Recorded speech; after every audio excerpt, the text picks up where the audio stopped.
اما بعد فاعوذ باللہ من الشیطان الرجیم بسم اللہ الرحمن الرحیم یا ایہا الذین آمنوا اذا قمتم الى الصلاة فاغسلوا وجوہکم وایدیکم الى المرافق وامسحوا برؤوسکم وارجلکم الى الکعبین اللہم صلی علی محمد وعلی آل محمد کما صلیت علی ابراہیم وعلی آل ابراہیم انک حمید مجید اللہم بارک علی محمد وعلی آل محمد کما بارکت علی ابراہیم وعلی آل ابراہیم انک حمید مجید۔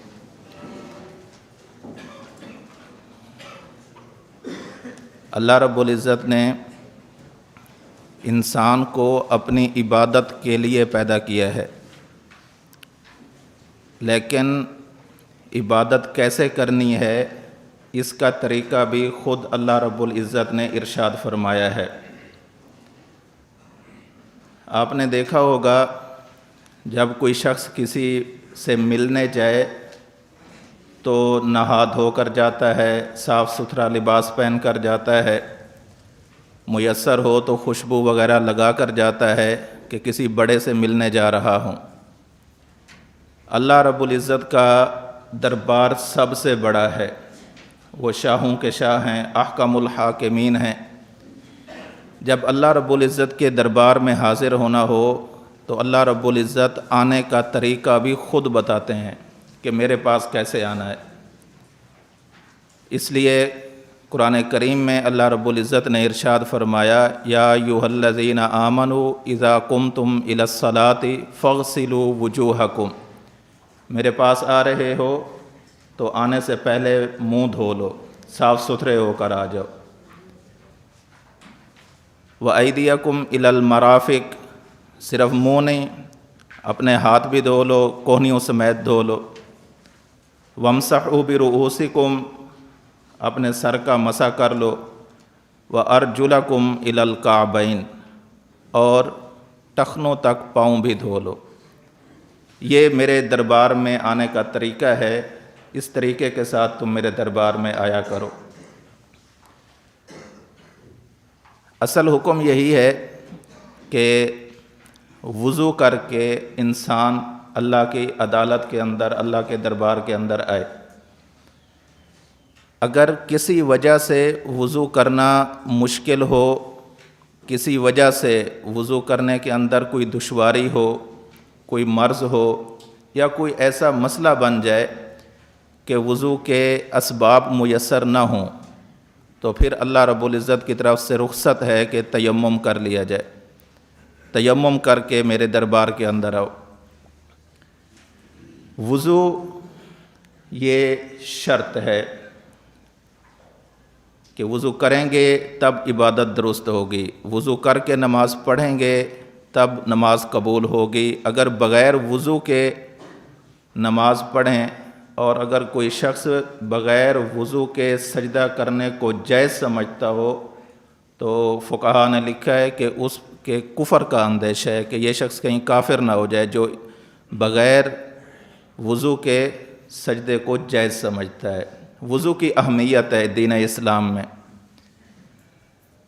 عموماً میں ایک چھوٹی سی بات پہلے عرض کر دوں، عموماً لوگ سمجھتے ہیں کہ یار دین بیان کرو، یہ تم نے کیا چھوٹے چھوٹے مسئلے بیان کرنا شروع کر دیے ہیں، امت کو اتحاد کی ضرورت ہے، فلاں یہ ہو گیا ہے، ڈھمکان ہو گیا ہے، بڑے فلسفے بیان کرتے ہیں اور مسائل شریعت کو بنظر حقارت دیکھتے ہیں۔ یہ چھوٹے چھوٹے مسئلے تم کیا لیے پھرتے ہو، یہ کوئی مسئلہ ہے؟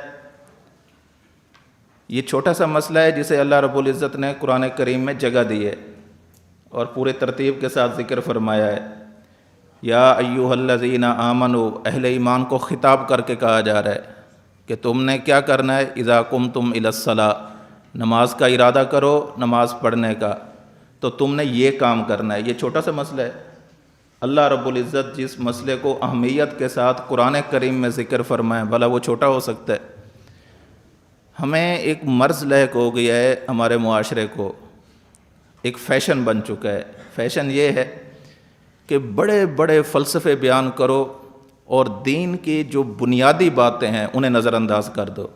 یہ طرز درست نہیں ہے، اور جس دن سے یہ طرز چلا ہے، معاف کیجیے گا، ہمارے اہل علم طبقے کے اندر بھی مسائل کی قدر و قیمت کم ہوتی جا رہی ہے۔ یار یہ کوئی مسئلہ نہیں ہے، ابھی آئے گا مسئلہ، آپ کو سمجھ آ جائے گا کہ مسئلہ کی اہمیت کس قدر ہے۔ ہم سب لوگ دنیا اسلام کے اندر، عالم اسلام کے اندر ایک بہت بڑا طبقہ مقلد ہے امام اعظم امام ابو حنیفہ نعمان بن ثابت رحمۃ اللہ علیہ کا۔ حضرت امام صاحب نے اہل السنت والجماعت کے شرائط میں سے ایک شرط یہ ذکر کی ہے، نحن نفضل الشیخین ونحب الختانین ونرى المسح علی الخفین۔ ہم شیخین یعنی حضرت ابو بکر صدیق، حضرت عمر فاروق رضی اللہ تعالی عنہ کی فضیلت کے قائل ہیں، ونحب الختانین، اور حضرت عثمان، حضرت علی المرتضیٰ رضی اللہ عنہما کے سے محبت کرنے والے ہیں، ونرى المسح علی الخفین، اور مسح پر اور موزے پر مسح کرنے کے ہم قائل ہیں۔ یہ چھوٹا سا مسئلہ تھا جسے شرائط اہل سنت میں ذکر کیا جا رہا ہے۔ اور پھر امام ابو الحسن کرخی رحمۃ اللہ علیہ نے بڑی عجیب بات لکھی ہے کہ جو شخص موزے پر مسح کرنے کے جواز کا قائل نہیں ہے، انکاری ہے اس کا، تو ایسا شخص فرماتے ہیں انی اخاف علی الکفر، مجھے اس پر کفر کا اندیشہ ہے، علی من لم یر المسح علی الخفین، جو موزے پر مسح کے جواز کا قائل نہیں ہے، مجھے اس پر کفر کا اندیشہ ہے۔ صاحب سیایا نے لکھا ہے لا ینکرہ الا ضال خارج عن جماعت المسلمین، کہ جو شخص موزے پر مسح کرنے کا قائل نہیں ہے، اس کو درست نہیں سمجھتا، ایسا شخص گمراہ ہے اور جماعت مسلمین اہل اسلام سے خارج ہے۔ یعنی مسئلہ معمولی نوعیت کا نہیں ہے۔ امام حسن بصری رحمۃ اللہ علیہ فرماتے ہیں کہ مجھے 70 بدری صحابہ نے جب تک مسح علی الخفین کا مجھے نہیں پتہ چلا ان سے، اور جب میں نے 70 صحابہ سے یہ مسئلہ سنا ہے تب جا کر مجھے یقین ہو گیا ہے کہ یہ مسئلہ بہت اہمیت کا حامل ہے۔ امام اعظم امام ابو حنیفہ نعمان بن ثابت رحمۃ اللہ علیہ فرماتے ہیں کہ میرے سامنے جب تک روز روشن کی طرح یہ بات واضح نہیں ہو گئی، میں اس وقت تک مسح علی الخفین کا قائل نہیں ہوا۔ معلوم یہ ہوا کہ یہ مسئلہ بہت اہمیت کا حامل ہے، شرائط اہل سنت میں داخل ہے، اور ہماری پہچان ہے اہل سنت والجماعت کی۔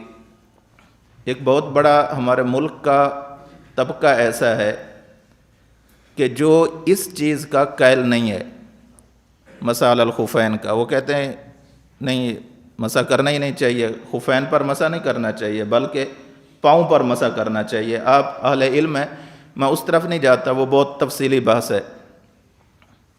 وَأَرْجُلَكُمْ ہے یا وَأَرْجُلِكُمْ ہے، عطف کس پر ہے، اور مسح کیا جائے گا وَامْسَحُوا پر ہے یا فَاغْسِلُوا پر ہے، میں اس بحث میں نہیں جاتا، لیکن صرف نشاندہی کر دیتا ہوں کہ ہمارے ملک کا ایک بہت بڑا طبقہ اس کو فضول سمجھتا ہے، اس کا قائل نہیں ہے، اور ہم اہل اسلام اس کے قائل ہیں اور بڑے شد و مد سے قائل ہیں۔ لیکن ہم یہ سمجھتے ہیں کہ دین اسلام اعتدال کا دین ہے، اس کے اندر جو چیز جس مقدار میں، جس جگہ پر، جس محل پر جتنی شریعت نے مقرر کی ہے، نہ اس سے تجاوز کیا جائے، نہ اس کے اندر کمی کی جائے، جتنا شریعت بتاتی ہے بس اسی کے مطابق عمل کیا جائے۔ بعض لوگ ہیں وہ کہتے ہیں اگر خفین پر، موزوں پر مسح جائز ہے تو پھر جرابوں پر بھی کر لیا جائے۔ آپ آگے چل کر دیکھیں گے بعض ایسے بھی یار لوگ ہیں، وہ کہتے ہیں صرف جرابیں کیا ہوتی ہیں، پاؤں پر کوئی کپڑا باندھ لو، اس پر بھی مسح کر لو، جائز ہو جائے گا۔ یہ بھی ایک ہمارے ملک کا بدقسمتی ہے، اس میں ایک ایسا طبقہ موجود ہے جن کا نظریہ یہ ہے کہ پاؤں پر آپ نے اونی جراب پہن لی ہے، سوتی جراب پہن لی ہے، موٹی جراب پہن لی ہے، کسی قسم کی جو چیز بھی پہن لی ہے، یہاں تک کہ اگر کسی نے ویسے کپڑا باندھ دیا ہے پاؤں پر تو اس پر بھی مسح کر لو، مسح ہو جائے گا۔ ہم اہل سنت والجماعت نہ افراد کے قائل ہیں اور نہ ہی تفرید کے قائل ہیں، نہ ہم بہت زیادہ آگے جاتے ہیں نہ بہت پیچھے رہتے ہیں۔ شریعت نے جس جگہ پر ہمیں کھڑا کیا ہے ہم خود بھی اسی جگہ پر رہنے کو پسند کرتے ہیں، اور اپنے ساتھ وابستہ اپنے حلقے کو بھی اسی چیز کی ہم تعلیم دیتے ہیں۔ اس کے بارے میں باقی بحث تو اندر آ رہی ہے فعل کے اندر، چند ایک اور بھی اضافی چیزیں جن کا تعلق اسی مسئلے کے ساتھ ہے وہ میں آپ کے سامنے ذکر کر دیتا ہوں۔ ایک یہ ہے کہ محل مسح کیا ہے، مسح علی الخفین میں کس جگہ پر مسح کیا جائے گا، محل کیا ہے؟ تو یاد رکھیں جیسے ایک موزہ ہوتا ہے اس کے اوپر والی جو جگہ ہوتی ہے، پاؤں پر پہن لے آدمی تو پاؤں کے اوپر والی جو جگہ بنتی ہے اس پر مسح کیا جائے گا، اس کے نیچے مسح نہیں کیا جائے گا، حدیث پاک میں یہی موجود ہے۔ ایک مسئلہ یہ ہے کہ موزہ جب پہنا جائے گا، خفین پہنے جائیں گے تو پہلے سے انسان طہارت پر ہو، وضو کی حالت کے اندر موزے کو پہنا جائے گا، پہلے وضو کریں، اس کے اندر پاؤں دھو لیں، اس کے بعد موزہ پہنا جائے گا۔ اب جب دوبارہ آپ کو وضو کرنے کی حاجت پیش آئے گی تو جو شریعت نے تعلیم دی ہے کہ مقیم کے لیے 1 دن اور 1 رات اور مسافر کے لیے 3 دن اور 3 راتیں، اس مدت کے اندر مسح موزے پر ہو سکے گا۔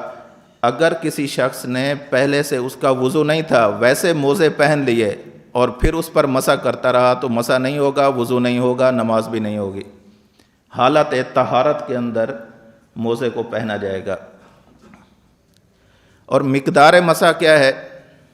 مقدار مسح جو سب سے راجح ترین مسلک ہے، امام اعظم ابو حنیفہ رحمۃ اللہ علیہ فرماتے ہیں کہ 3 انگلیوں کی مقدار کے برابر اگر کسی شخص نے موزے پر مسح کر لیا تو مسح متحقق ہو گیا، مسح جو ہے وہ ثابت ہو گیا۔ اس لیے یہ موزہ ہے، اس کے اوپر ہاتھ رکھ کر ایسے اوپر پنڈلی کی جانب کھینچ لیں گے تو بس سمجھے یہ مسح ہو گیا۔ کیفیت مسح کیا ہے کہ ہاتھ رکھ کر دائیں ہاتھ کو پہلے دائیں پاؤں پر پھر بائیں پاؤں پر مسح، ایسے ہاتھ رکھ کر اوپر کی طرف پنڈلی کی طرف کھینچ لیں گے اور دوسرے پاؤں پر بھی ایسا کریں گے، ہاتھ اوپر کی طرف کھینچ لیں گے۔ بعض لوگوں کو وہم کا مرض ہوتا ہے، وہ کہتے ہیں پتہ نہیں ایک دفعہ کرنے سے پتہ نہیں مسح ہوا بھی ہے کہ نہیں ہوا، وہ دوبارہ پانی لیتے ہیں پھر دوسری دفعہ کرتے ہیں، پھر سوچ میں پڑ جاتے ہیں پتہ نہیں 2 دفعہ سے بھی ہوتا ہے کہ نہیں ہوتا، پھر وہ تیسری مرتبہ شروع کر دیتے ہیں۔ وہم کی تعلیم شریعت نہیں دیتی، اور جس شخص کو یہ مرض لاحق ہو شریعت اس کا یہ مرض دور کرنے کی کوشش کرتی ہے۔ 1 دفعہ کا حکم مطلب 1 دفعہ ہی کرنا ہے، اور جہاں شریعت تعلیم دے کہ 3 دفعہ کریں وہاں 3 دفعہ کریں، لیکن اس بارے میں شریعت کی تعلیم کیا ہے کہ 1 ہی مرتبہ ہاتھ رکھیں اوپر کی طرف کھینچ لیں، مسح متحقق ہو جائے گا، مسح ہو جائے گا، اس سے نماز پڑھنا درست ہو جائے گی۔ مسح علی الخفین کی مدت کیا ہے، کتنے دن؟ مسافر کے لیے 3 دن اور 3 راتیں۔ حضرت علی رضی اللہ تعالیٰ عنہ کی روایت موجود ہے، اور بھی دیگر صحابہ کرام سے یہ مسئلہ موجود ہے کہ مسافر 3 دن اور 3 راتیں، اور جو مقیم ہے وہ 1 دن اور 1 رات۔ مدت کی ابتدا کب ہوگی؟ مدت شمار کب سے ہوگی؟ مدت شمار اس وقت ہوگی کہ آپ حالت طہارت پر ہوں، وضو کر لیا ہو، وضو کرنے کے بعد آپ نے موزہ پہنا، مثلا آپ نے وضو بنایا ہے 9:45 بجے اور اس کے بعد آپ نے موزہ پہن لیا، آپ کسی وجہ سے آپ کا وضو ٹوٹ رہا ہے 11 بجے، وضو ٹوٹنے کی کوئی بھی وجہ ہو سکتی ہے، سو گئے، ٹوائلٹ چلے گئے، باتھ روم چلے گئے، ہوا خارج ہو گئی، یا کوئی بھی ایسا مسئلہ بن گیا جو نواقض وضو ہیں، ان میں سے کوئی بھی ناقض وضو پایا گیا، تو اب جس وقت آپ کا وضو ٹوٹا ہے اس وقت سے مسح کی مدت شروع ہوگی، ابتدا اس وقت سے ہوگی۔ جس وقت پہنا ہے اس وقت سے نہیں ہوگی، بلکہ جس وقت پہننے کے بعد آپ کو وضو کی حاجت پیش آئی ہے اس وقت سے مسح کی مدت کی ابتدا ہوگی۔ اور یہاں ایک چھوٹا سا مسئلہ ذہن میں رکھ لیں، بعض لوگ جب یہ مسائل بیان کرتے ہیں کہ وضو ٹوٹ جائے اور اس کے بعد آپ کا مدت شروع ہوگی، تو وضو ٹوٹنے والی چیزوں میں بہت ساری چیزوں کا تذکرہ کرتے ہیں۔ ایک طبقہ ہے ہمارے ملک میں جو یہ کہتا ہے کہ اگر اونٹ کا گوشت کھا لیا تو وضو ٹوٹ جائے گا، اونٹ کا گوشت کھانے سے وضو نہیں ٹوٹتا۔ یہ مسئلہ تو ہے نا آپ کے ذہن میں، یہ ٹوٹ جاتا ہے۔ اور مدت کے دوران، یہ ایک اور بھی زیادہ اہمیت کا حامل مسئلہ ہے، مدت کے دوران یعنی مسافر کے لیے 3 دن تھے، دوسرے دن اس نے کسی وجہ سے اپنا ایک موزہ اتار دیا یا دونوں اتار دیے، یا مقیم نے ایک دن کے اندر اندر جو مسح کرنے کی مدت تھی اس مدت کے اندر اندر اپنا ایک موزہ اتار دیا یا دونوں موزے اتار دیے، اتارنے کے بعد دوبارہ پہن کر اس پر مسح نہیں کرنا ہوگا بلکہ اس کو پہنے رکھنے ہیں۔ یہ مسئلہ بھی ہے، اگر کسی نے موزہ اتار دیا اور پھر دوبارہ پہن لیا تو وہ جو مدت شریعت نے بیان کی تھی وہ ختم ہو گئی۔ شریعت نے جو مدت بیان کی ہے وہ اس صورت میں ہے کہ مسلسل اس کو پہن کر رکھا جائے۔ اگر کسی نے ایک موزہ اتار دیا یا دونوں اتار دیے تو اب جو مدت ہوگی وہ نئے سرے سے شمار ہوگی۔ اور یہ بھی ذہن میں رکھیں کہ جب غسل کرنا ہو، غسل جنابت کرنا ہو تو اس وقت موزہ اتار کر کیا جائے گا، یہ نہیں کہ پورا آپ نہا لیں اور آخر میں آپ پاؤں پر موزہ پہن کر مسح کر لیں۔ یہ صرف وضو کے لیے ہے، غسل کے لیے نہیں ہے۔ یہ چند مسائل تھے، اب آتے ہیں اصل مسئلے کی طرف۔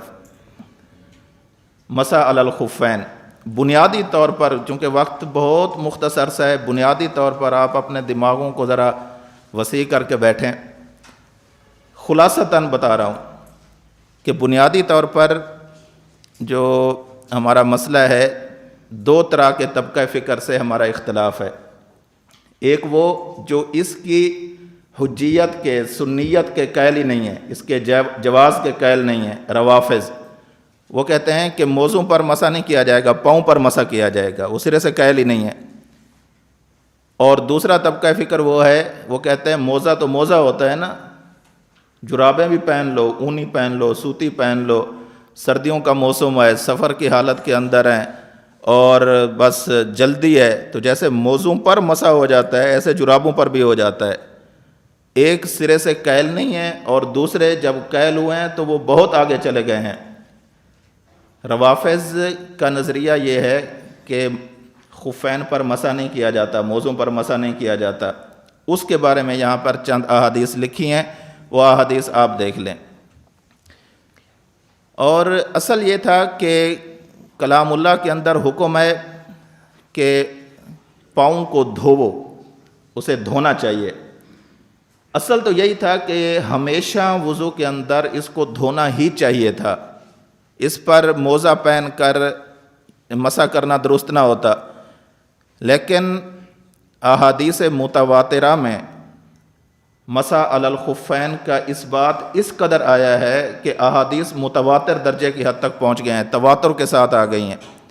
اور آپ اہل علم ہیں، آپ نے یہ مسئلہ پڑھا ہے کہ جب اخبار آحاد ہوں تو کتاب اللہ پر زیادتی جائز نہیں ہوتی، لیکن اگر اخبار متواترہ ہوں تو اس کے ساتھ کلام اللہ پر زیادتی جائز ہوتی ہے۔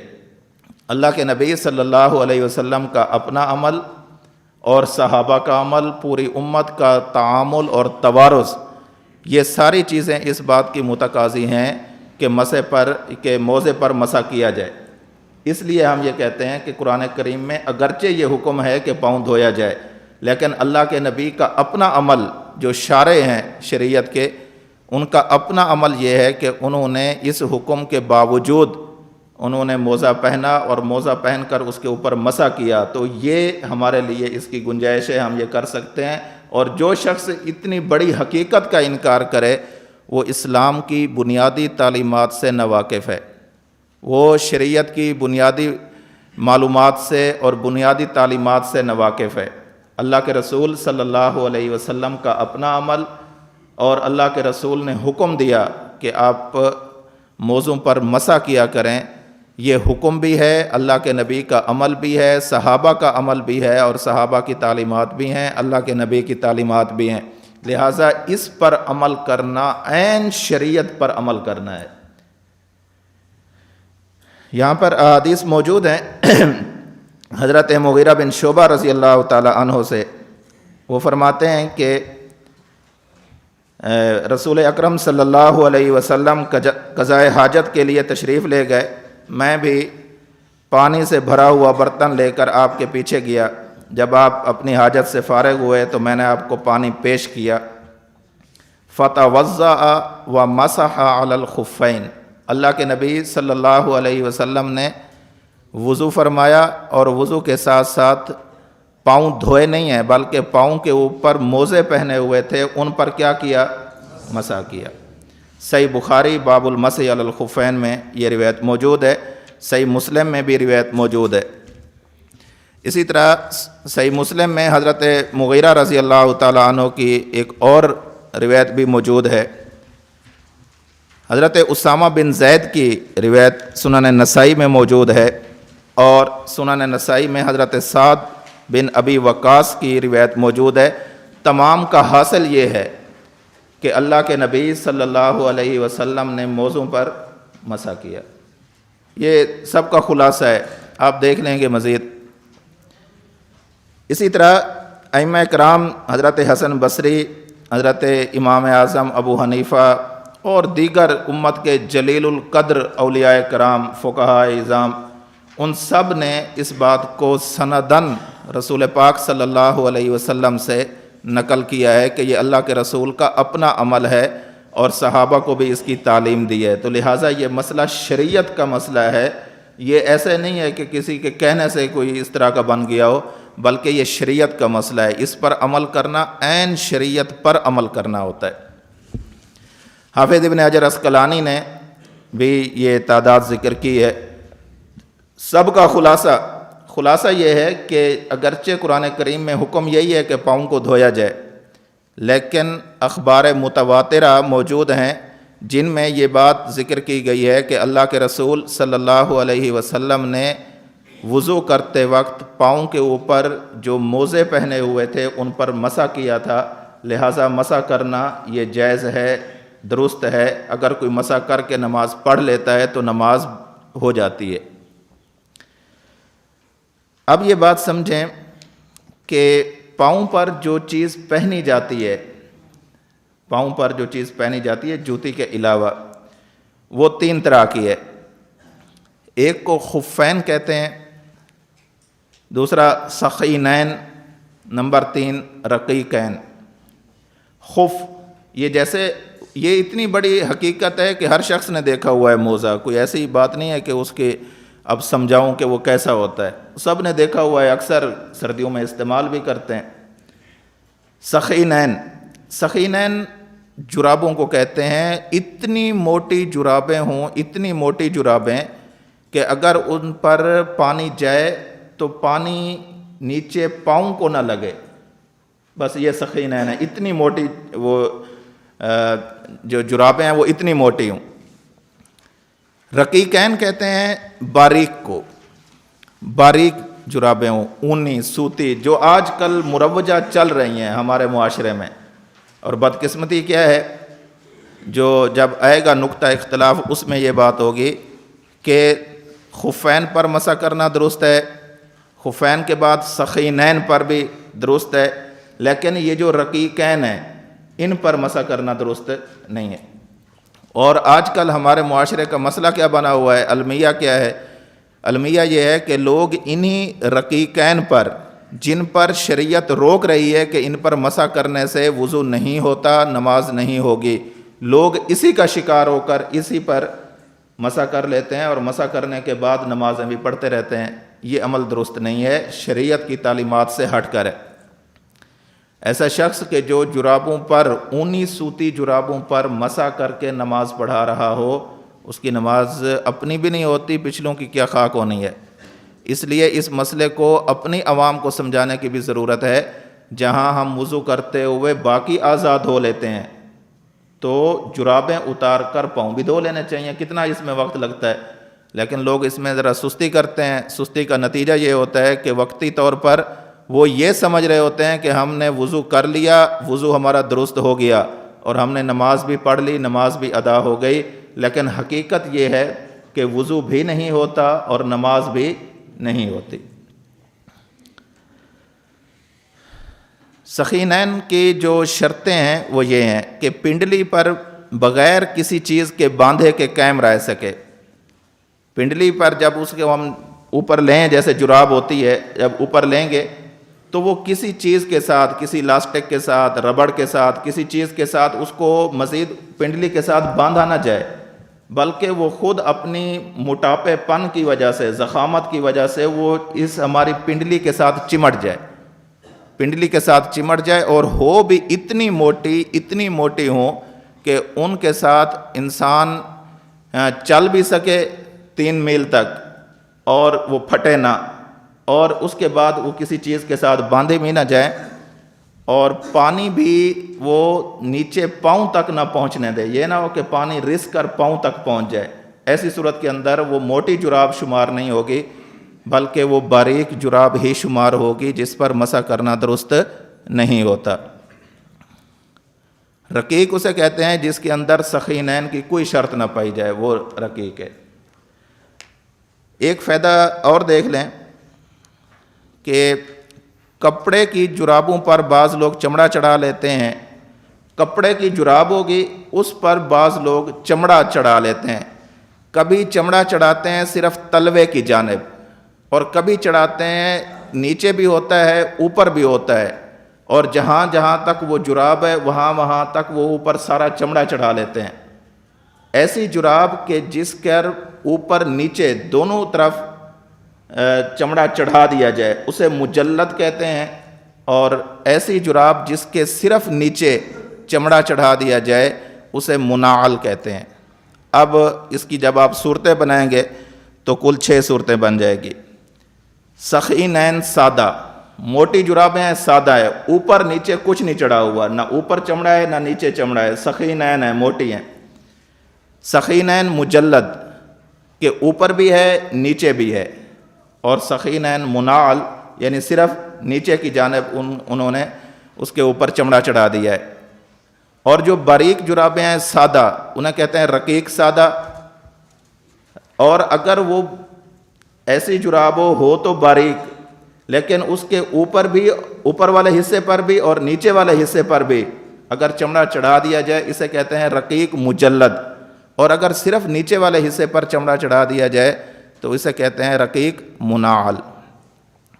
پہلی 3 قسمیں جو ہیں ان پر علماء احناف کا، فقہاء احناف کا اتفاق ہے کہ ان تینوں قسموں پر مسح کرنا جائز ہے، اور مسح کرنا جائز ہونے کا مطلب یہ ہے کہ یہ اگرچہ کہنے میں جراب ہے لیکن حقیقت میں یہ موزہ ہی ہے۔ جو شرائط موزے کی تھیں وہی شرائط اس کے اندر بھی پائی جا رہی ہیں۔ سخینین سادہ ہیں، موٹی ہیں بہت زیادہ، تو ان پر مسح کیا جا سکتا ہے۔ اگر وہ منعل اسے بنا لیا گیا ہے تب بھی کیا جا سکتا ہے۔ یہ نہیں کہ منعل ہونے کی وجہ سے کیا جا رہا ہے، وہ ویسے بھی اس پر کیا جا سکتا تھا، یہ اضافی بات اس میں شامل ہو گئی ہے کہ اسے منعل بھی بنا لیا گیا ہے یا اسے مجلد بنا لیا گیا ہے۔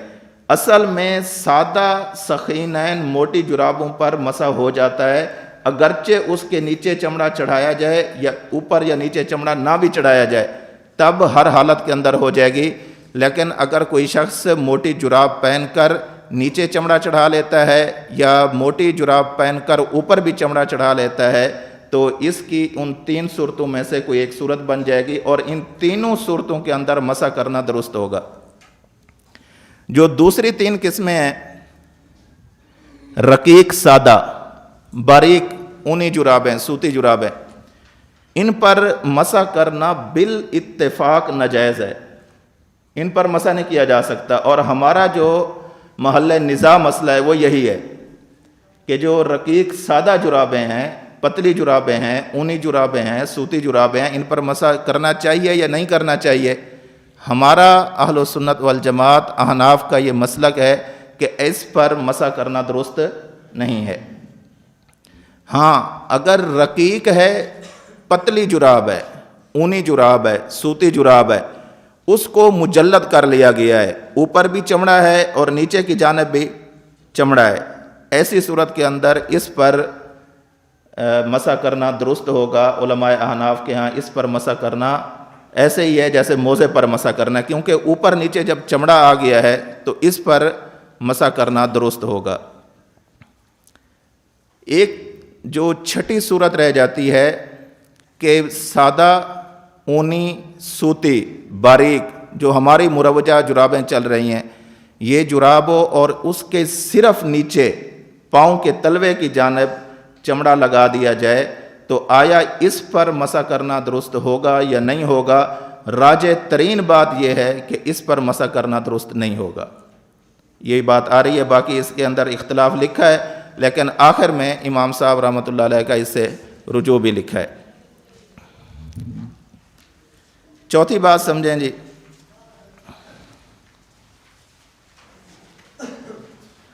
اصل یہ تھا کہ پاؤں دھوئے جائیں، مسح نہ کیا جائے، لیکن چونکہ اخبار متواترہ موجود ہیں اس وجہ سے ہم یہ کہتے ہیں کہ اس پر مسح کیا جائے گا۔ دلالت النص سے یہ مسئلہ سمجھ میں آ رہا ہے۔ آپ پڑھ کر رہے ہوں گے اصول شاشی، نور الانوار، حسامی، دلالت النص، عبارت النص، اشارت النص، اقتضاء النص، قیاس، ان میں آپ فرق اچھی طرح سمجھتے ہوں گے۔ ہمارے پاس وقت اتنا مختصر ہے کہ اس کی تفصیل میں ہم نہیں جا سکتے، لہٰذا دلالت النص سے یہ مسئلہ ثابت ہے کہ جیسے پاؤں دھونا سے وضو ہو جاتا ہے، اسی طرح اگر کوئی اس کے اوپر موزے پہن لے یا ایسا ہی جرابیں پہن لے جو موزوں کے قائم مقام ہوتی ہیں تو ان پر مسح کرنا درست ہوگا۔ اب آتے ہیں اس بات کی طرف جو آج کل ہمارے ہاں مسئلہ چھڑا ہوا ہے۔ آج کل ہمارے ہاں گلی گلی کوچے کوچے میں یہ ایک انتشار کا باعث بن رہا ہے۔ ہمارے لوگوں میں، دیندار لوگوں میں پورا وضو کریں گے، کھڑے کھڑے وضو کریں گے، اور جب جراب کی باری آئے گی، باریک جرابیں ہوں گی، انہی کے اوپر ہم نے خود اپنی آنکھوں سے دیکھا ہے، انہی کے اوپر بس مسح ایسے کر لیں گے جیسے موزوں پر مسح کر لیا جاتا ہے، اور یہ سمجھ رہے ہوں گے کہ بس اب ہمارا وضو ہو گیا، چونکہ ہم نے مسح کر لیا تو جرابوں پر بھی چونکہ مسح کرنا جائز ہے، ہم نے بھی جرابوں پر مسح کر لیا تو اب ہمارا وضو بھی ہو گیا اور ہماری نماز بھی ہو جائے گی۔ حقیقت یہ ہے کہ جرابوں پر جو اونی، سوتی اور باریک جرابیں ہیں ان پر مسح کرنے سے وضو مکمل نہیں ہوتا، اور جب وضو مکمل نہیں ہوتا تو نماز بھی درست نہیں ہوتی۔ یہ ہمارا نقطہ اختلاف ہے۔ اہل سنت والجماعت کا موقف مذکورہ عبارات جو پیچھے ہیں، آپ اس کو تفصیل کے ساتھ خود دیکھ لیجئے گا، ان سے یہ واضح طور پر معلوم ہو رہا ہے کہ باریک اونی یا سوتی جرابوں پر مسح جائز نہیں ہے۔ باریک جرابوں کو اگر منعل یعنی صرف تلوے کی جانب سے بھی چمڑا لگا دیا جائے، راجح مسلک یہی ہے کہ اس پر بھی مسح جائز نہیں ہے۔ ہاں باریک جرابوں اوپر اور نیچے دونوں طرف اس کو مجلد کر لیا جائے، چمڑا لگا لیا جائے، تب تو اس پر مسح درست ہے، بصورت دیگر اس پر مسح درست نہیں ہے۔ یہ تو ہے اہل سنت والجماعت کا موقف۔ اور کچھ وہ لوگ ہیں کہ جو اہل سنت سے اختلاف کی قسم کھائے بیٹھے ہیں کہ ہر مسئلے میں ٹانگ اڑانی ہے۔ اہل سنت کا اگر یہ نظریہ ہے تو بس اس کی مخالفت میں اپنا دوسرا نظریہ پیش کرنا ہے۔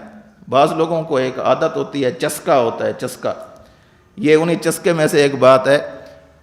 اہل سنت کا موقف کہ ایسا نہیں کرنا، اب ان حضرات نے یہ دیکھا کہ اہل سنت نے یہ نظریہ اپنا لیا ہے، قرآن کی روشنی میں اور حدیث کی روشنی میں، دلائل شریعت کی روشنی میں انہوں نے یہ نظریہ اپنا لیا ہے، اس کے کاربند ہو گئے ہیں، قائل ہو گئے ہیں۔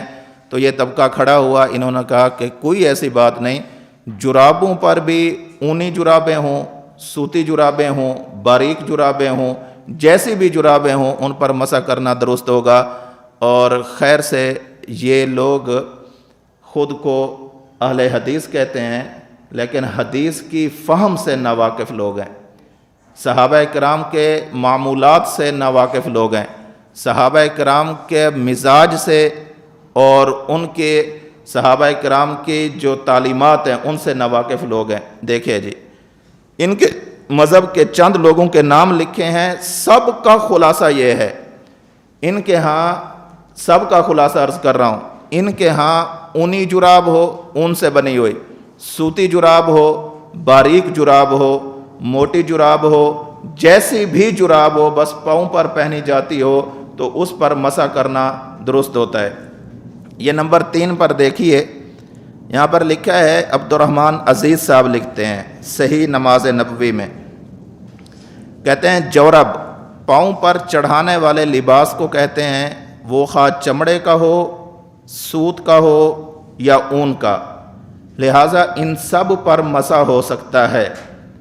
آگے والی عبارت آپ دیکھ لیں، لیکن جہاں پر یہ بات ختم ہو رہی ہے اس سے ذرا پہلے دیکھیں، انہوں نے لکھا ہے یہ مسئلہ خود ساختہ اور صحیح احادیث کے خلاف ہے۔ یہ کس کی بات کہہ رہے ہیں؟ یہ ان کی بات کر رہے ہیں کہ جو لوگ کہتے ہیں کہ مسح صرف چمڑے کے موضوع پر جائز ہے، سوتی، اونی اور کاٹن کی جرابوں پر مسح جائز نہیں، یعنی اہل سنت والجماعت کے بارے میں۔ آگے کہہ رہے ہیں یہ مسئلہ خود ساختہ اور احادیث کے خلاف ہے۔ ہمیں اس بات سے اتفاق ہے، لیکن معمولی سی ترمیم کے ساتھ کہ درمیان میں یہ جو عبارت ہے کچھ لوگ سے لے کر جائز نہیں، اس عبارت کو ختم کر دیا جائے، حذف کر دیا جائے، اور اوپر والی عبارت کے ساتھ اس کا تعلق بنا دیا جائے، اور عبارت اگر یوں ہو، جورب پاؤں پر چڑھانے والے لباس کو کہتے ہیں، وہ خواہ چمڑے کا ہو، سوت کا ہو یا اون کا، لہٰذا ان سب پر مسح ہو سکتا ہے۔ آگے اب اسی عبارت کو ملائیے، یہ مسئلہ خود ساختہ اور صحیح احادیث کے خلاف ہے۔ ٹھیک ہے جی، آگے بھی یہ ساری یہی باتیں لکھ رہے ہیں جی۔ حضرت تو خیر نہیں کہنا چاہیے، اگر حضرت کو انورٹڈ کاماز میں لیا جائے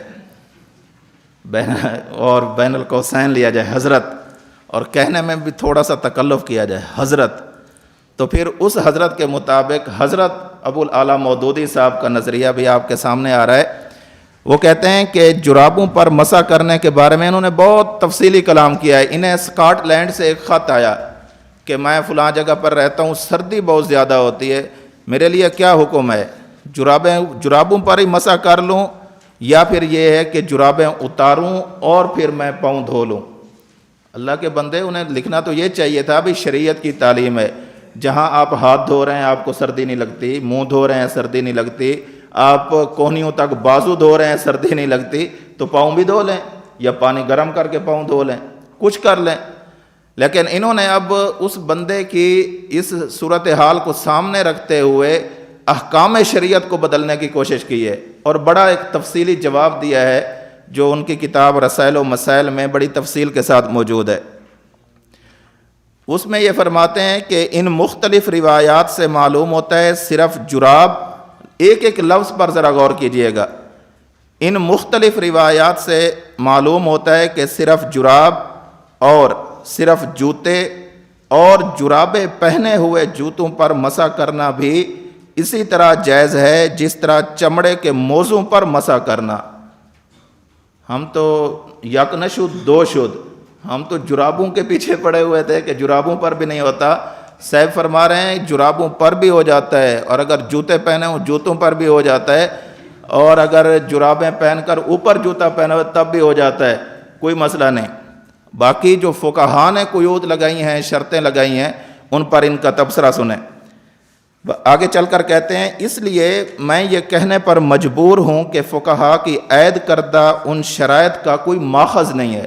جو پیچھے فقہا نے شرطیں لگائی ہیں نا کہ موٹی ہوں، پانی اندر نہ جاتا ہو، اتنا پہن کر انسان چل سکے، وہ ساری شرطیں لگانے کا مقصد یہ تھا کہ وہ موٹی جراب موضوع کے قائم مقام ہو جائے. اور یہ بزرگ فرما رہے ہیں، یہ حضرت فرما رہے ہیں کہ مجھے جو فقہا نے یہ قیود لگائی ہیں ان کا مجھے کوئی ماخذ نظر نہیں آیا.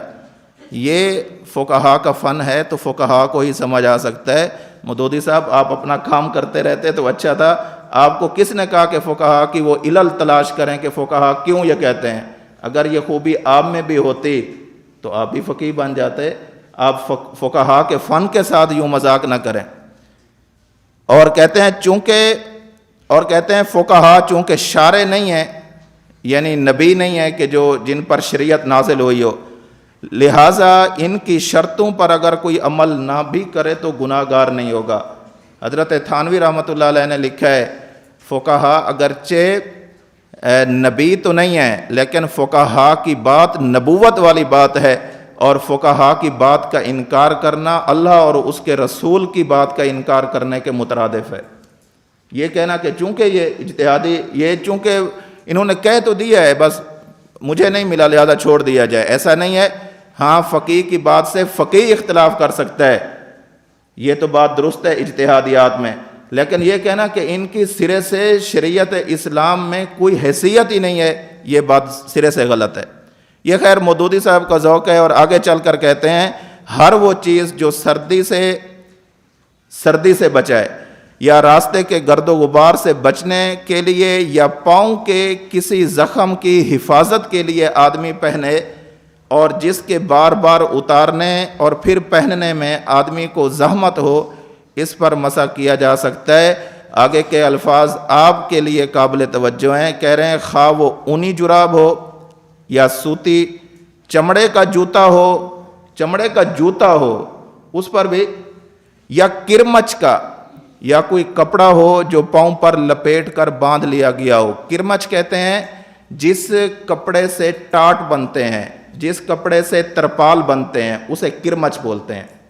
اور جو ویدر رپورٹ کے لیے آپ نے دیکھا ہوگا بعض جگہوں پر ایک کپڑا ہوتا ہے، وہ ہوا کا دباؤ معلوم کرتے ہیں، ہوا کا رخ معلوم کرتے ہیں. ایک کپڑا سا لگا ہوتا ہے، عموماً یہ فضائی اڈوں پر اس طرح کا لگا ہوتا ہے کہ پتہ چلے کہ ہوا کا رخ کس طرف ہے. تو اس میں جو کپڑا استعمال ہوتا ہے اسے کرمچ بولتے ہیں. کہتے ہیں کہ وہ ہو ولایتی ٹاٹ والا ہو، ترپال والا ہو، جوتے ہوں، جرابیں ہوں، حتیٰ کہ اوپر کوئی کپڑا بھی لپیٹ دیا گیا ہو تو اس پر بھی مسح کرنا درست ہوگا. غیر مقلدین نے جو اپنا نظریہ اپنایا ہے، اگر تو کسی دلیل کی وجہ سے ہے تو ہم اس دلیل کے جواب دینے کے پابند ہیں. چونکہ وہ اپنے اس نظریے پر چند دلائل پیش کرتے ہیں تو ان کے دلائل بھی انصاف کے ساتھ ذکر کیے گئے ہیں اور ان کے جواب بھی انصاف کے ساتھ ذکر کیے جاتے ہیں. جامع ترمذی میں باب المسح علی الجوربین والنعلین اور سنن ابی داؤد میں باب المسح علی الجوربین، اس کے تحت حضرت مغیرہ بن شعبہ رضی اللہ تعالیٰ عنہ سے مروی ہے، وہ فرماتے ہیں کہ توضأ النبی صلی اللہ علیہ وسلم ومسح علی الجوربین والنعلین، اللہ کے نبی صلی اللہ علیہ وسلم نے وضو کیا اور اپنی جرابوں پر اور جوتوں پر مسح کیا. اور امام ترمذی رحمۃ اللہ علیہ نے یہ حدیث نقل کرنے کے بعد فرمایا ہے ھذا حدیث حسن صحیح، یہ حدیث صحیح ہے، حسن ہے. وہ کہتے ہیں دیکھو امام ترمذی کا ہے، وہ کہتے ہیں کہ یہ حدیث صحیح ہے، اور اس میں ذکر کس چیز کا ہے؟ مسح علی الجوربین، جرابوں پر مسح کیا ہے. یہاں پر تو کوئی شرط نہیں وہ موٹی ہوں، پانی رستا ہو نہ رستا ہو، اس کو پہن کر چلا جا سکتا ہو، کسی طرح کی کوئی شرط نہیں ہے. لہٰذا اگر کوئی شخص جرابوں پر مسح کر لیتا ہے تو اس کا مسح جائز ہو جائے گا. جواب دیکھیے جی، یہ روایت ضعیف ہے. کیا ہے جی؟ ضعیف. ضعیف کا مطلب کہ مسائل میں اس پر عمل نہیں کیا جا سکتا. ضعیف روایت قابل اعتماد ہوتی ہے لیکن کسی عمل کی فضیلت میں، کسی پر عمل کرنے کے لیے نہیں۔ عمل کی فضیلت کے اندر تو وہ اس پر کچھ نہ کچھ عمل کی گنجائش ہوتی ہے، اس کی فضیلت بتانے کے لیے، اعمال کی فضیلت کے لیے جو ضعیف حدیث ہوتی ہیں ان کو قبول کرنے کی گنجائش موجود ہے۔ لیکن ایسا مسئلہ کہ جس پر نماز کا دار و مدار ہو اور وضو کا دار و مدار ہو، عبادت کا دار و مدار ہو، ایسے مسائل کے اندر صحیح احادیث کے مقابلے میں جو ضعیف روایت آئے گی اس کو قبول نہیں کیا جائے گا۔ مشہور محدثین ہیں امام سفیان ثوری، عبد الرحمن بن مہدی، امام یحییٰ بن معین، علی بن مدینی، احمد بن حنبل، امام مسلم بن حجاج رحمہم اللہ، ان سب نے یہ، یعنی ہم نہیں کہہ رہے کہ تم نے چونکہ پیش کیا ہے اور ہم کہہ دیں کہ یہ ضعیف ہے، ایسی بات نہیں ہے۔ اس روایت کے بارے میں بڑے بڑے محدثین نے یہ کہا ہے کہ یہ روایت ضعیف ہے۔ اور امام ابو بکر امام بہقی رحمۃ اللہ علیہ تو بڑی عجیب بات فرماتے ہیں کہ یہ منکر حدیث ہے۔ یہ عجیب اوپری سی ہے کہ اسے ایک ہی شخص نے کوئی نقل کیا ہے اور باقیوں نے نقل نہیں کیا۔ حضرت مغیرہ سے یہی روایت 60 طرق کے ساتھ مروی ہے، اور ان میں سے صرف اسی طریق کے اندر یہ مسح علی الجوربین والنعلین کا تذکرہ ہے، باقی کسی میں نہیں ہے۔ جو مشہور حدیث ہے حضرت مغیرہ رضی اللہ تعالیٰ عنہ سے آپ پڑھ چکے ہیں، پیچھے بھی آئی ہے، اس میں یہ ہے کہ وہاں پر تذکرہ ہے مسح علی الخفین، توضأ النبی صلی اللہ علیہ وسلم ومسح علی الخفین، وہاں پر خفین کا تذکرہ ہے۔ لیکن یہ جو روایت ہے جسے امام ترمذی نے نقل کیا ہے اور امام ابو داؤد نے نقل کیا ہے، امام ابو داؤد کی بات آگے آ رہی ہے، تو امام بہقی رحمۃ اللہ علیہ فرماتے ہیں کہ اس حدیث کی جو تضعیف کی ہے، اسے ضعیف قرار دیا ہے، وہ امام سفیان ثوری، امام عبد الرحمن بن مہدی، امام احمد بن حنبل، یحییٰ بن معین، علی بن مدینی، مسلم بن حجاج، یہ ان سب نے اس کی تضعیف کی ہے۔ اور آگے کہتے ہیں والمعروف عن المغیرہ، جو معروف روایت ہے حضرت مغیرہ رضی اللہ تعالیٰ عنہ سے مروی ہے، وہ حدیث المسح علی الخفین، وہ مسح علی الخفین کی ہے، مسح علی الجوربین کی نہیں ہے۔ معرفت السنن والآثار میں یہ امام بہقی کا جو رائے ہے وہ موجود ہے، فیصلہ موجود ہے۔ امام نووی رحمۃ اللہ تعالی نے شرح المہذب میں لکھا ہے اور بڑی عجیب بات لکھی ہے، کہتے ہیں انہ ضعیف ضعفہ الحفاظ وقد ضعفہ البیہقی، یہ ساری بات لکھنے کے بعد کہتے ہیں وَإِنْ كَانَ التِّرْمِذِيُّ قَالَ حَدِيثٌ حَسَنٌ، اگرچہ امام ترمذی رحمۃ اللہ علیہ نے اس کے بارے میں یہ کہا ہے کہ یہ حدیث حسن ہے اور صحیح ہے، لیکن آگے فرماتے ہیں کہ جن لوگوں کا تذکرہ میں نے کر دیا ہے، مثلا سفیان ثوری، عبد الرحمن بن مہدی، امام احمد بن حنبل، علی بن مدینی، یحییٰ بن معین، مسلم بن حجاج، فَهَؤُلَاءِ مُقَدِّمُونَ عَلَيْهِ، یہ سارے کے سارے علمی فوقیت رکھتے ہیں امام ترمذی رحمۃ اللہ علیہ پر۔ امام ترمذی رحمۃ اللہ علیہ نے اپنے ذوق کے مطابق کہہ دیا ہے کہ یہ حدیث حسن ہے اور صحیح ہے، لیکن ان سے بھی بڑے بڑے محدثین کا جو فیصلہ ہے وہ یہ ہے کہ یہ روایت ضعیف ہے۔ آگے کہتے ہیں بل کل واحد من هؤلاء لو انفرد قدم علی الترمذی باتفاق اہل المعرفہ، ان میں سے جو میں نے نام لیے ہیں، امام نووی فرما رہے ہیں، ان میں سے ہر شخص ایسا ہے کہ جو امام ترمذی پر مقدم ہے، یہ اتفاقی بات ہے۔ اس فن کے جو لوگ ہیں، جاننے والے ہیں، ماہرین ہیں، ان کا فیصلہ یہی ہے، امام ترمذی سے زیادہ فوقیت رکھنے والے اشخاص، ان کا فیصلہ امام ترمذی کے خلاف ہے، لہٰذا ان کی رائے کو ترجیح دیتے ہوئے جمہور کے مسلک کے مطابق یہی کہا جائے گا کہ مسح علی الخفین جائز ہے، لیکن مسح علی الجوربین بالخصوص وہ مسح کہ جس کے اوپر جو اونی جرابوں پر ہو، سوتی جرابوں پر ہو، باریک جرابوں پر ہو، اور آج کل کی ہماری مروجہ جو جرابیں ہیں وہ سارے اسی کے اندر شامل ہیں۔ اگر کوئی شخص یہ جرابیں پہن کر مسح کر لیتا ہے تو یہ مسح کرنا درست نہیں ہوگا۔ حوالے میں چونکہ یہ بات بھی آئی کہ امام ابو داؤد رحمۃ اللہ علیہ نے بھی باب المسح علی الجوربین میں یہی روایت نقل کی ہے، تو امام ابو داؤد رحمۃ اللہ علیہ اس حدیث کو نقل کرنے کے بعد کہتے ہیں وکان عبد الرحمن بن مہدی لا يحدث بهذا الحديث لأن المعروف عن المغيرة أن النبي صلی اللہ علیہ وسلم مسح على الخفین۔ عبد الرحمن بن مہدی جو بہت بڑے محدث ہیں، وہ اس حدیث کو نقل ہی نہیں کیا کرتے تھے، اس لیے کہ حضرت مغیرہ بن شعبہ رضی اللہ تعالیٰ عنہ سے جو معروف اور مشہور حدیث ہے اس میں مسح علی الجوربین کا تذکرہ نہیں ہے، بلکہ کس کا تذکرہ ہے؟ مسح علی الخفین کا تذکرہ ہے۔ امام نسائی کی بھی یہی بات ہے، کیا لطف جو غیر پردہ کھولے، کیا لطف جو غیر پردہ کھولے، جادو وہ جو سر چڑھ کے بولے۔ سمجھ آ رہی ہے؟ یہ تو محدثین کا فیصلہ ہے نا جی، یہ امام عبد الرحمن بن مہدی نے یہ کہا، امام سفیان ثوری نے یہ کہا، فلاں نے یہ کہا، فلاں نے یہ کہا، اور یہ ان کی پیدائش سے بھی پہلے کے لوگ ہیں۔ لیکن چلو آپ نہیں مانتے، آپ کے اپنے مسلک کا ایک بہت بڑا نامی گرامی آدمی اور جنہیں تم محدث زمان کہتے ہو، ان کا فیصلہ ہم آپ کے سامنے ذکر کر دیتے ہیں۔ غیر مقلد عالم ہے عبد الرحمن مبارک پوری صاحب، جامع ترمذی کی شرح تحفۃ الاحوذی میں کہتے ہیں فحکمہم عندی واللہ تعالی عالم مقدم علی حکم الترمذی بانہ حسن صحیح۔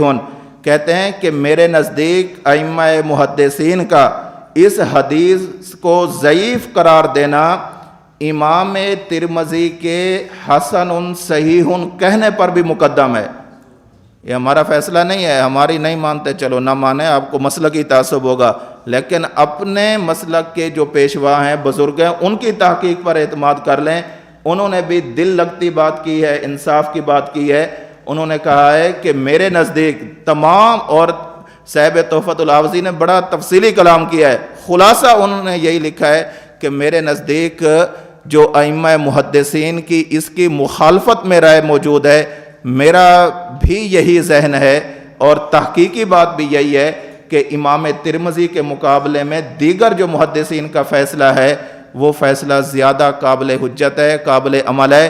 امام ترمذی نے اگرچہ اسے حسن صحیح کہہ دیا ہے، لیکن امام ترمذی کی بات سے زیادہ وزنی بات دیگر ائمہ محدثین کی ہے۔ اور ایک دوسرے مقام پر لکھتے ہیں ضعفہ کثیر من ائمۃ الحدیث، بہت زیادہ ائمہ حدیث نے امام ترمذی کی اس حدیث کی تضعیف کی ہے۔ دوسری دلیل دیکھ لیں جی، سنن ابی داؤد میں حضرت ابو موسیٰ اشعری رضی اللہ تعالیٰ عنہ سے روایت ہے ان رسول اللہ صلی اللہ علیہ وسلم توضأ ومسح علی الجوربین والنعلین، اللہ کے رسول صلی اللہ علیہ وسلم نے وضو کیا اور جرابوں پر اور جوتوں پر بھی مسح کیا۔ یہ حدیث سنن ابی داؤد میں موجود ہے، لیکن ساتھ ہی امام ابو داؤد کا فیصلہ بھی موجود ہے۔ بعض لوگ آپ کے سامنے سنن ابی داؤد لے کر آ جائیں گے، حدیث پڑھ کر دکھا دیں گے، لیکن بددیانتی کی انتہا اس وقت ہوگی کہ جو آگے امام کا فیصلہ ہے، اسی محدث کا فیصلہ ہے اس حدیث کے بارے میں، وہ فیصلہ نہیں سنائیں گے، یہ پوری بات سنا کر آگے ہاتھ رکھ لیں گے کہ آگے والی کالا ابو داؤد نظر نہ آ جائے۔ یہ بددیانتی ہے، علمی بددیانتی ہے۔ آپ حدیث نقل کریں، بڑے شوق سے نقل کریں، لیکن پوری بات نقل کریں۔ امام ابو داؤد رحمۃ اللہ علیہ نے جہاں یہ روایت نقل کی ہے، ساتھ ہی فرماتے ہیں لیس بالمتصل ولا بالقوی، اگرچہ میں محدث ہونے کے ناطے سے میں نے حدیث ذکر کر دی ہے، لیکن چونکہ میرے اندر فقہی ذوق بھی موجود ہے، لہٰذا میں فن حدیث سے واقف ہونے کی بنیاد پر کہہ رہا ہوں یہ حدیث نہ متصل ہے کہ اللہ کے رسول تک اس کا اتصال ہو، نہ ہی قوی ہے کہ اس کی سند کوئی مضبوط ہو، بس میں نے حدیث تھی نقل کر دی ہے، لیکن اس قابل نہیں کہ اس سے کسی عمل کے لیے کوئی دلیل پکڑی جائے۔ لہٰذا میری حدیث کو پڑھ کر ایک نظریہ نہ اپنا لینا کہ جرابوں پر اور جوتوں پر مسح کرنا شروع کر دینا، ایسا جرم نہ کرنا۔